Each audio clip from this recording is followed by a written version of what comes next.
is both an expansive wonderland of natural beauty and an exciting and vibrant resort playground to the world. Supporting this are uniquely concentrated clusters of critical infrastructure and the stunning architectural icons of our economic prosperity. Over 44 million people visit Nevada on an annual basis. With our magnificent role as host to an enormously diverse cross-section of the world's people, we remain vulnerable to those who would harm our guests and the hardworking citizens of the Silver State.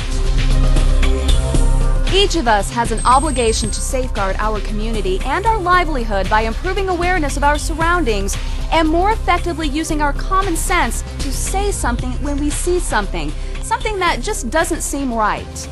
For the next few minutes then, please listen and learn what experience has taught us about how we can protect Nevada's extraordinary quality of life by recognizing the 7 signs of terrorism.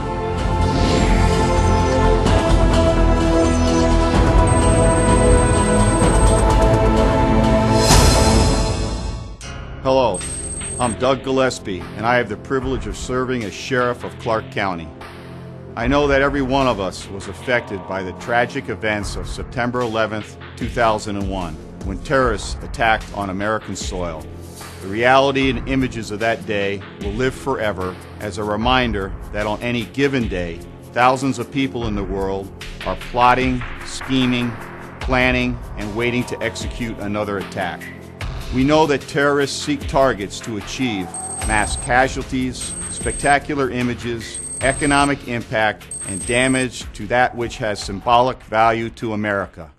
We designed this DVD to increase your situational awareness, build better observational skills, and enhance the reporting of suspicious persons, events, and situations. Hello, I'm Mike Haley, Sheriff of Washoe County.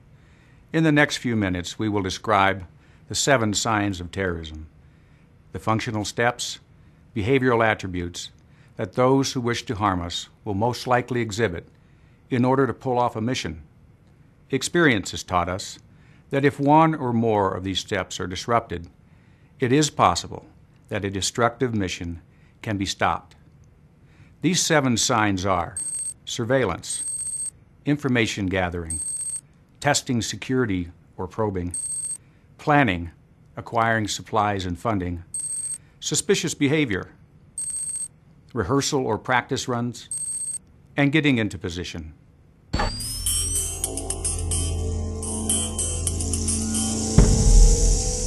I'd like to tell you more about each of the indicators of terrorism. The first sign is surveillance. Terrorists will often conduct surveillance on a possible target. They do this in order to determine the strengths and weaknesses of their target and the response time of emergency responders. Routes to and from the target are usually established during the surveillance phase. Examples of surveillance include someone recording or monitoring activities, drawing diagrams, making notes on maps, using vision-enhancing devices such as binoculars, or seeking floor plans or blueprints of places such as resorts, public utilities, government or military facilities. Any of these acts may be a sign that something isn't right. We need you to report individuals near critical facilities who appear to be conducting surveillance of sensitive operations, including photography or videotaping.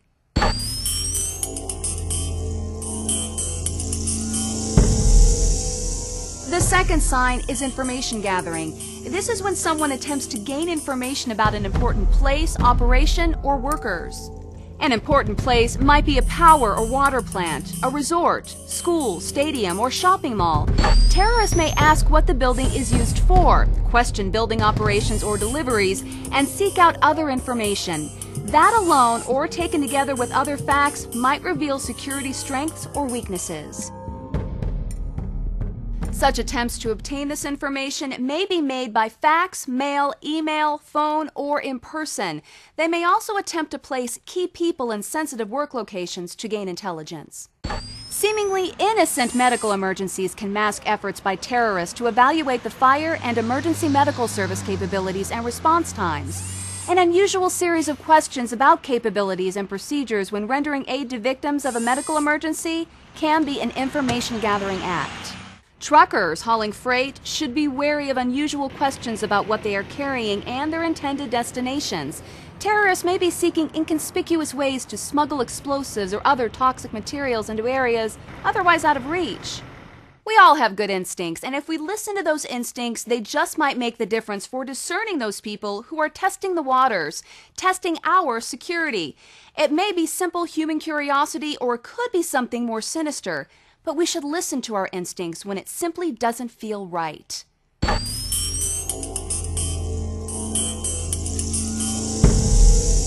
Testing security is another way for terrorists to gather information. This probing may be done by walking or driving into restricted areas to observe security or law enforcement response. They may also try to enter physical security barriers or access procedures in order to assess strengths and weaknesses. Specific areas of interest to terrorists would include how long it takes security or law enforcement to respond to an incident, the number of responding personnel and their equipment, or the routes taken to a specific location. Vehicles may be parked for unusually long periods of time, sometimes in no parking areas, as another test of security. The goal here is to determine how much time elapses before a suspicious vehicle is thoroughly checked. Target selection examples include public buildings, resorts, transit systems, communications facilities, schools, colleges, and universities, symbolic sites, government buildings, houses of worship, utilities, high-density locations, or special events. Given these types of targets, you can see why with so many large events, vast properties, and open doors, we in Nevada should be extra vigilant. Our suspicions should also be aroused when someone abandons an item and leaves the area quickly,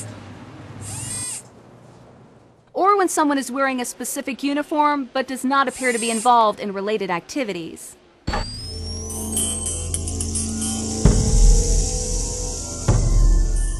Terrorists need to obtain funding and acquire supplies and equipment to carry out their attacks. This may include purchasing or stealing law enforcement or military equipment, identification badges, uniforms, and decals. Terrorists may also obtain explosives, weapons, ammunition, harmful chemicals such as chlorine, or chemical equipment. Even seemingly benign chemicals such as hydrogen peroxide in quantity can be a prescription for a deadly explosive device. So retailers and customers alike should be mindful of the unusual purchase or storage of fertilizer or harmful chemicals. Terrorists often use false, forged, or stolen identification documents, including passports and driver's licenses. They may try to produce counterfeit identification by photocopying. Any of these items would make it easier to gain entrance to secured or prohibited areas. Many items used to construct or transport improvised weapons are commercially available. It's helpful to be aware of these materials and their value to a terrorist attack. For example, strong chemical smells coming from an apartment building, or large drums of materials being moved into or out of a residence or storage facility may be indicative of criminal activity. It could be a meth lab or a more sinister sign of the bad guys gearing up. Funding is, of course, a crucial part of enabling terrorist planning and execution. The financing networks of terrorist organizations are complex and diverse. Funds provided by charities and other deep-pocket donors may provide the capital needed to finance training, acquisition, and conduct of attacks.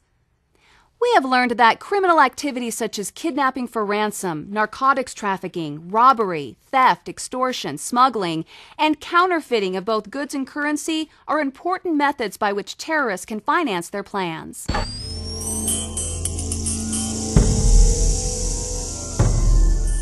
Another sign is suspicious persons that simply don't belong. This is someone in a workplace, building, neighborhood, or business that appears suspicious because of their behavior, the unusual questions they ask, or the statements they make.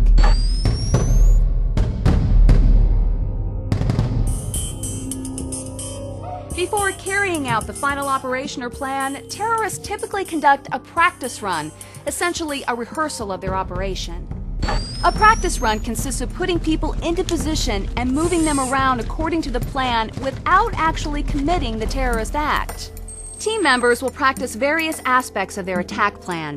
They may also practice alternate backup plans. Certain parts of the plan may be rehearsed multiple times, resulting in unusual activity, which may occur several times in succession. They may time their routes to and from the target. They may photograph or videotape themselves to evaluate their performance. Rehearsals work out flaws in the plan and identify unanticipated problems.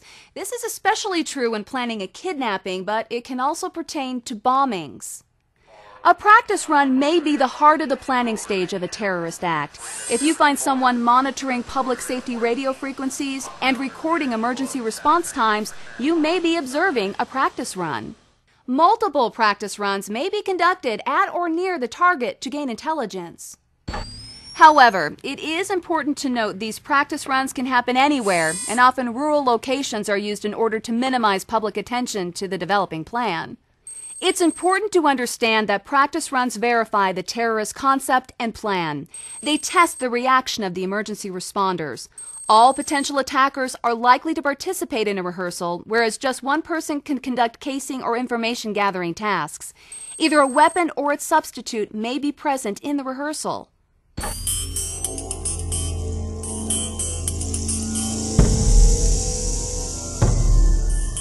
The seventh sign occurs with the deploying of assets or getting into position to execute the terrorist act.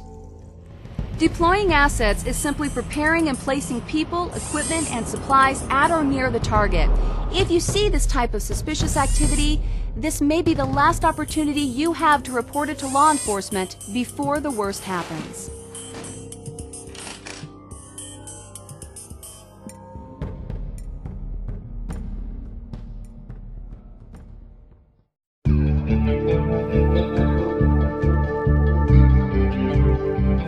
Hello, I'm Rick Eaton, Director of Homeland Security for our great state of Nevada. Common sense tells us that prevention is paramount. If we are responding to a terrorist act, then we've already lost. Information sharing among agencies and jurisdictions within the region and the ability to quickly act upon refined intelligence will allow us to disrupt and prevent terrorist acts. Through your vigilance and timely reporting, we can stop terrorists before they act against us. Hello, I'm Catherine Cortez Masto, Attorney General of the state of Nevada. With constant vigilance and powerful new fusion tools for actionable intelligence, our state and local public safety professionals, working with your eyes and ears, can meet the challenges of terrorism prevention. There is strength in our numbers. Each citizen of Nevada has a civic responsibility to look out for our collective protection. Nevada is wide open to the world, and so too must all of Nevada's eyes and ears remain wide open to prevent and disrupt those who would seek to harm our community and damage our economic security. 911. If it is an emergency, you should contact local law enforcement immediately. They will conduct a rapid assessment and initiate appropriate action. Simply call 911. If it is not an emergency but you believe it to be a suspicious activity, then call 1-877-828-8386. A quick, accurate description of events, vehicles, and people can make all the difference in apprehending a potential criminal. Report activities that seem unusual, and if you see suspicious behavior, do not confront the individuals involved. Millions of tourists, and those of us who call the Silver State home, enjoy wide-open Nevada. Its natural beauty, its world-class entertainment, and Epicurean delights. Our good fortune will endure if we each remember the 7 signs, follow our instincts, and when we see something, say something.